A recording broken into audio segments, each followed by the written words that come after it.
Heto ang librong Pranses na kailangan mong pag-aralan, Miss Crew. Pumunta ka sa silid-aralan at maghanap ka ng bakanting upuan. Opo, Miss Minchin.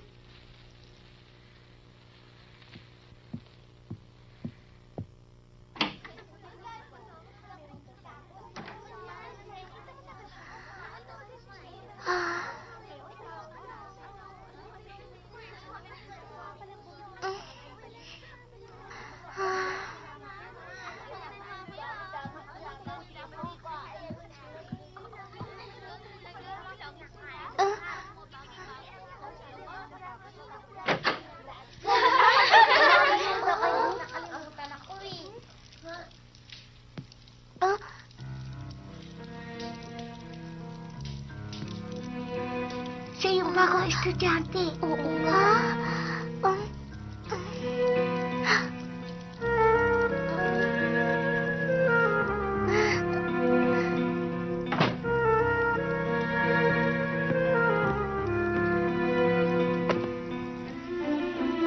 Gertrude, tignan mo. Yung mga paa niya, ang liliit, hindi ba? At yung mga binti niya, parang binti ng manika. Ako, hindi ko gusto ang mga binti ko. Ang lalaki kasi. Dahil lang yan sa sapatos. Sabi ng mami ko, kahit malaki ang paa, pwede pa rin magmukhang maliit kung magaling ang tagagawa mo ng sapatos. At tignan mo, ang ganda ng buhok niya. Parang napakalambot, hindi ba? Ako, ayoko nitong kulot kong buhok. Ang hirap-hirap nitong suklayin sa umaga. Pinaayos niya lang yan sa personal niyang katulong. Ordinaryo lang ang buhok niya. Kapag nilapitan niya siya, malalaman yung hindi yun masyadong maganda. Oh? Huh?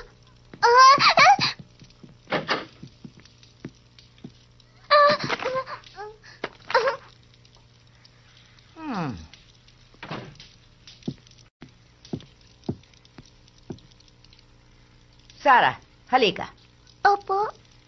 Mga bata, ipinakikilala ko sa inyo ang bago niyong kaklase. Siya si Sarah Crew. Kumusta? Ako si Sarah. Lavinia, Pa?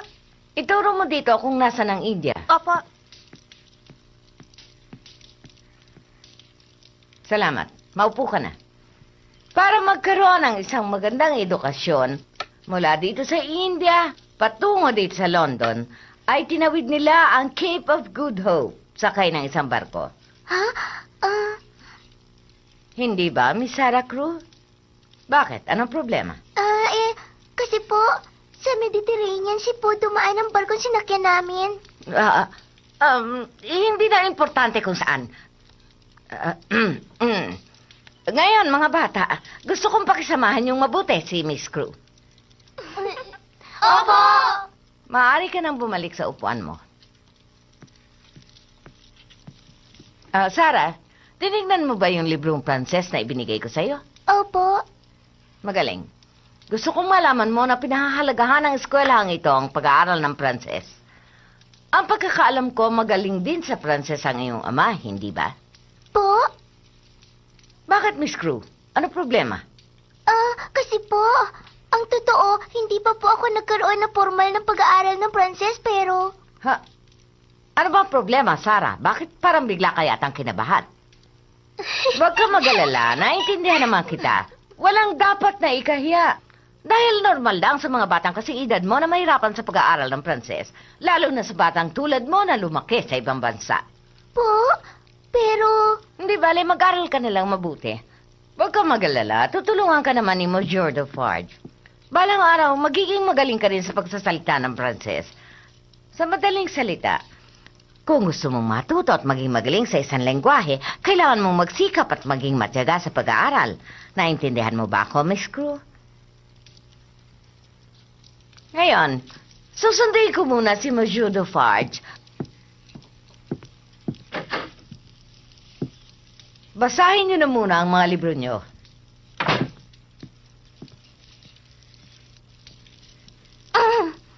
Pero alam mo ba, merong isang estudyante dito na hindi talaga matutututo ng Pranses.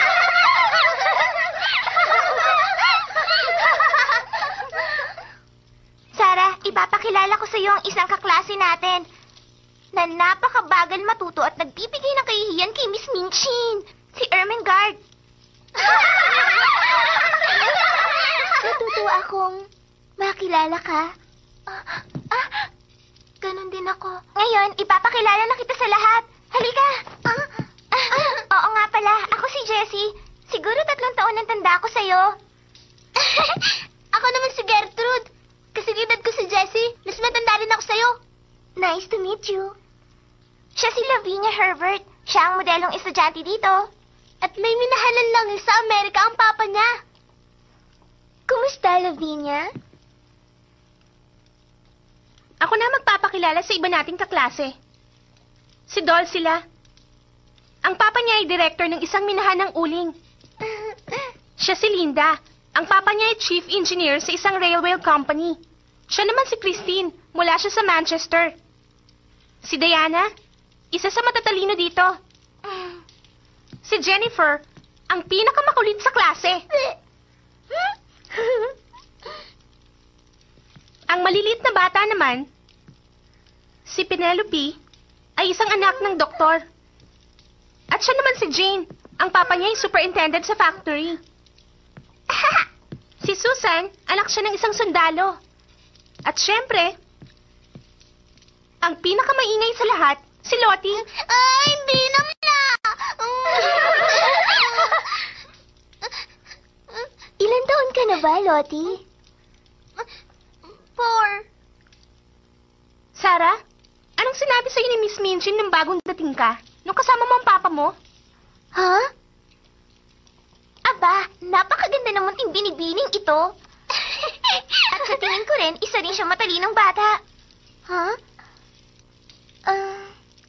Ganon din ang sinabi niya sa akin noon. Oo nga, pinupuri niya ang mga bagong dating na estudyante sa harap ng magulang. Lalo na kapag nalaman niyang mayaman ang papa mo. Kaya wag mong isipin na maganda ka at matalino dahil lang sa sinabi sa iyo ni Miss Minchin. Sinabi rin niya yun sa lahat. Ha? Sige na, magsiupo na kayo.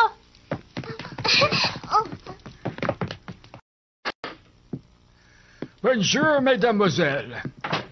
Bonjour, monsieur. Nababagong estudyante. Siya ba yung batang sinasabi sa akin ni Miss Minchin? Oo, siya nga yan, Monsieur Dufarge. Alam niyo kasi, nanggaling pa kasi siya sa India. Nag-aalala nga ako dahil baka mahirapan siyang matuto ng Pranses. Ay, kinalulungkot ko yun, mademoiselle. Mali po kayo. Hindi naman po sa ayaw ko mag-aral ng Pranses. Anong ibig mong sabihin mali? Hindi ganyan ang tamang pakikipag-usap sa guro. Tumayo ka bago ka magsalita. Professor Dufarge? Oh,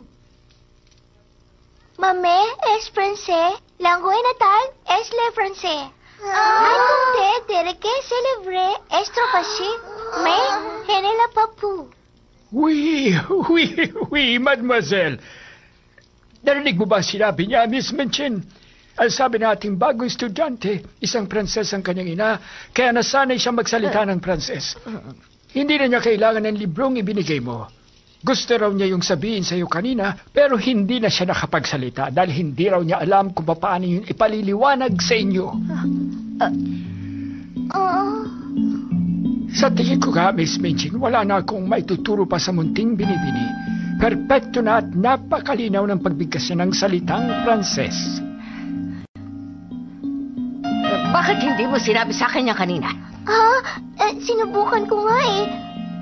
Kaya lang, hindi ko alam kung paano ipaliwanag ng mabuti. Tignan mo si Miss Minchin Gertrude. Mukhang gusto na siya kay Sarah. Tahimik! Tumahimik kayo!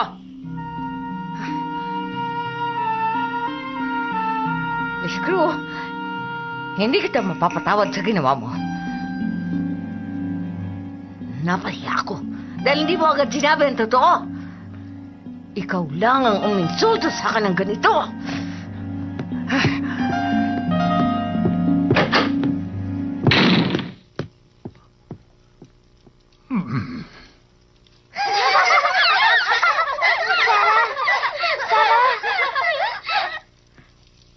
Ang galing ng ginawa mong yun.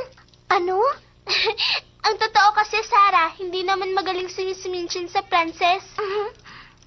Sa palagay ko nga, hindi niya naintindihan yung sinabi mo kanina eh. Pero, wala naman talaga ako intention intensyon na insultuin si Miss Minchin. Pero nangyari na yon. Huh? Nakita mo naman siguro ang itsura ni Miss Minchin. Ginalit mo siya ng husto. Hindi niya makakalimutan ang ginawa mong yon.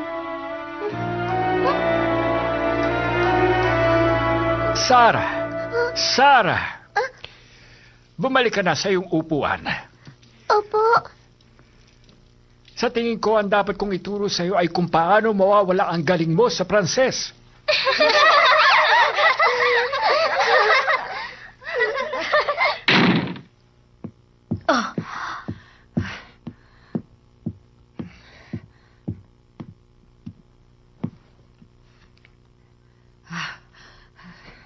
Ate, ano bang problema? Wala kang pakialam. Pero ate, masakit bang ulo mo? Ikukuha kita ng gamot. Hindi ko kailangan ng gamot.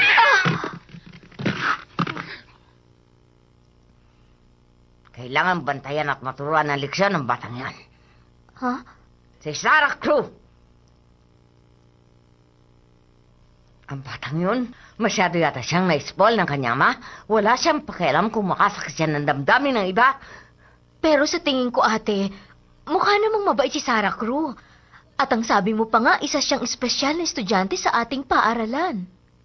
Oo, alam ko yan. Pero kailangan nating bantayan at turuan ng mabuti ang batang yun para mabago ang ugali niya.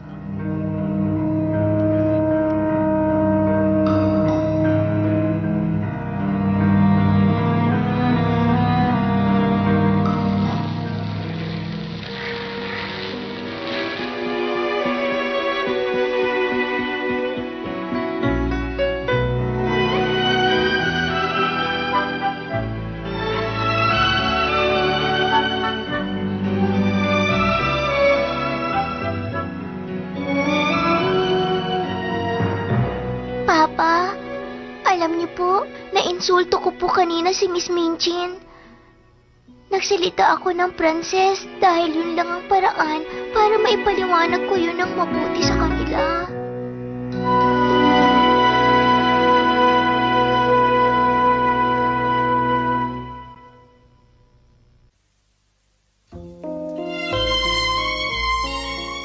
新しい教室の大勢の友達に囲まれながらもなかなか気持ちの通じる相手が見つかりません。